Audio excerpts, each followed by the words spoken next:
Hello again, everyone. Welcome to Washington Gun Law TV. I am Washington Gun Law President William Kirk. Thanks for joining us, Washington. Here we go again. Yes, another bill has dropped. And yes, unfortunately, this is brought to you by your favorite gun grabber. Of course, that is Liz Berry. Now, anytime I'm on this channel talking about Liz Berry, you know this is going to be a bad piece of legislation. And this one, of course, is no exception. Yeah, apparently what we're going to do is we're going to start taxing you for the privilege of being able to arm yourself. Don't believe me? That's actually in the bill. So today, let me get you up to speed on a new bill, and let's talk about Washington's attempt to tax you into disarmament.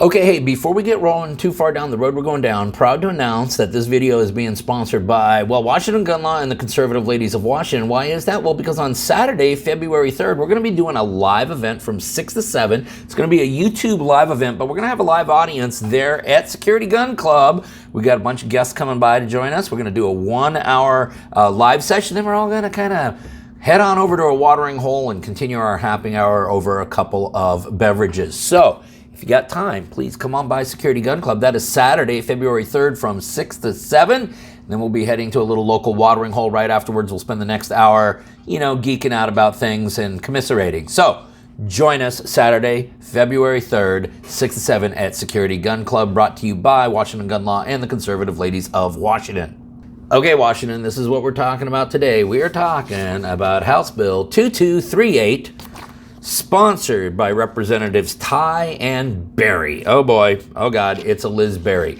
And what does that mean? That's right, this was probably cut and pasted. Yes, this was cut and pasted from multiple different statutes, one of which actually already exists in very similar format inside the city of Tacoma. Uh-oh, you're saying, what is this? That's right, it's an ammunition tax. It is an ammunition tax of 11%, okay? That is a steep tax. Now, with some pieces of legislation, you will get legislative findings. That is, the legislature makes the following findings, which is why we need to implement the statute. And sometimes you got to grab a barf bag before you read it. This is one of those bills. Let me share with you what the legislative findings in part say here. Gun violence remains a persistent health and safety threat for people across our state. In Washington, a person is killed by a firearm every 14 hours, and nearly half of all suicides are from firearms. Okay, now, of that one person per 14 hours, that includes suicides, but Representative Berry, you have been passing gun law after gun law after gun law and telling everybody in this state that it was going to save lives. Why then do we continue to have rising gun violence numbers? Oh, that's right, because the laws you're passing aren't intended to save lives. No, they're meant to disarm lawful and responsible Washington residents. The legislative findings also states, this act intends to impose a sales and use tax on ammunition statewide. The revenue from this will go to programs that aim to prevent suicide and to reduce firearms-related domestic violence. Translation, to help fund further civilian disarmament legislation. Now, how does the bill work? This is the exact language from the proposed legislation. A new section is added to Chapter 82.08, now to read as follows. 1. There is levied and collected a tax upon each retail sale of ammunition at the rate of 11% of the selling price. 2. This tax is in addition to the federal, state, and local sales and use tax imposed on sales of goods and services under this chapter and Chapter 82.14 of the RCW. And I should point out, because we never geek out about Title 82 in the RCWs, that is where all of our state tax codes reside. Now, if you think that's offensive, I want you to check out the language that's in another section in the bill. Section 3, a new section is added to Chapter 82.12 of the RCW to read as follows. 1.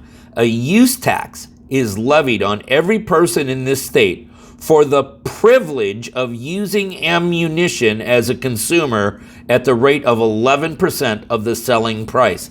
That's right. For the privilege of using ammunition. Folks, this is an inalienable right. There is a litany of case law that says the right to keep and bear arms obviously includes the right to obtain ammunition so that your firearms, function. But Miss Berry here, and this should come as a shock to nobody the way she's been treating your inalienable rights for years now, she calls this a privilege.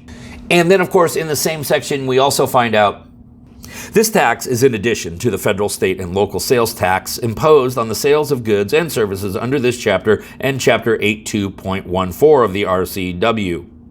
And then finally, the bill states that the funds that will be raised from this will be allocated as follows. The legislature intends for the revenue generated from the imposition of the tax imposed in Sections 2 and 3 of this Act during the 25-27 fiscal biennium to be appropriated to agencies and programs that are focused on gun violence prevention, including domestic violence prevention and suicide prevention programs. And I'm telling you, the only programs that Miss Berry thinks contributes to any of these would be a program designed to strip you of your inalienable rights. Now, here's the problem. Unlike some of these other pieces of legislation, which clearly trample on an individual's Second Amendment rights, let us not forget that the similar tax was already upheld by the state Supreme Court in the city of Tacoma. Let us also understand that you have basically all Democratic judges on the Supreme Court who have never seen a tax or a gun regulation that they didn't absolutely adore. Now, this is only a 2.5-page bill, which means that there is not a lot of room for jamming this thing up with amendments and everything. And if this thing starts gaining steam, yeah, this could easily end up on the governor's desk. My advice, similar to what I started giving last year when we started talking about, those scary little assault weapons, you might want to start stocking up right now.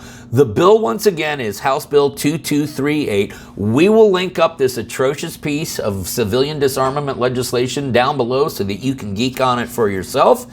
If you got any other questions about this or anything else related to what's left of our Second Amendment rights, you guys should know how to get a hold of Washington gun law by now. If you don't, that's okay. That information is also down there in the description box. Now, in the meantime, let's everyone remember that part of being the lawful and responsible gun owner, like we talk about all the time here, is to know what the law is in every situation, how it applies to you in any instance that you may find yourself. Until next time, thanks for watching and stay safe.